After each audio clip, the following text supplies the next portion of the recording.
বিরোধীরা অন্তর্বর্তীকালীন সরকারকে ব্যর্থ করতে মিথ্যা ও বানোয়াট প্রোপাগান্ডা চালাচ্ছে বলে মন্তব্য করেছেন বিএনপি মহাসচিব মির্জা ফখরুল ইসলাম আলমগীর। সকালে বিএনপি চেয়ারপারসন খালেদা জিয়ার ছোট ছেলে আরাফাত রহমান কোকর ৫৫তম জন্মবার্ষিকী উপলক্ষে রাজধানীর বনানী কবরস্থানে শ্রদ্ধা জানানোর শেষে তিনি এসব কথা বলেন।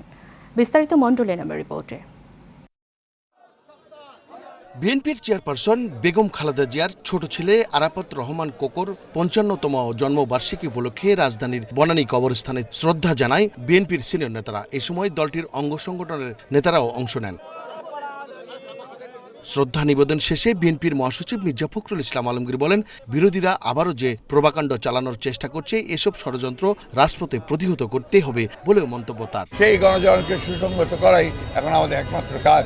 শেখ হাসিনা বলুন আর অন্যান্যরা বলুন, তারা সবাই এখন এটাকে বিভ্রান্ত করার চেষ্টা করবে।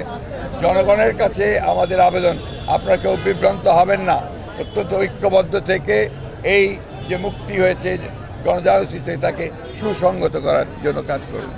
এ সময় তিনি অন্তর্বর্তীকালীন সরকারের কাছে দ্রুত নির্বাচনের জন্য ক্ষেত্র তৈরি করার আহ্বানও জানান। অতি দ্রুত নির্বাচনের জন্য একটা ক্ষেত্র তৈরি করা এবং সমস্ত বিপদগুলোকে কাটিয়ে সত্যিকার অর্থেই একটা মুক্ত বাংলাদেশ নির্মাণ করার জন্য যত তাড়াতাড়ি সম্ভব তারা একটা নির্বাচনের ব্যবস্থা করবেন। নির্বাচনের মধ্যে দিয়ে জনগণের একটা সরকার প্রতিষ্ঠা হবে। সদ্য বিদায়ী স্বৈরাচার সরকারের চক্রান্ত প্রতিরোধ করার সব ব্যবস্থা গ্রহণ করতে জনগণের কাছে প্রত্যাশা ব্যক্ত করেন মির্জা ফখরুল। প্রতি বিপ্লবের যে আশঙ্কা, সেই আশঙ্কা থেকে দেশে মুক্ত করবার জন্য অত্যন্ত সজাগ থেকে রাস্তায় থেকে আমি সেই তাদের যে চক্রান্ত শুরু হয়েছে সেই চক্রান্তকে প্রতিরোধ করবার সকল ব্যবস্থা গ্রহণ করবেন। জনগণের কাছে আমার এই হচ্ছে প্রত্যাশা।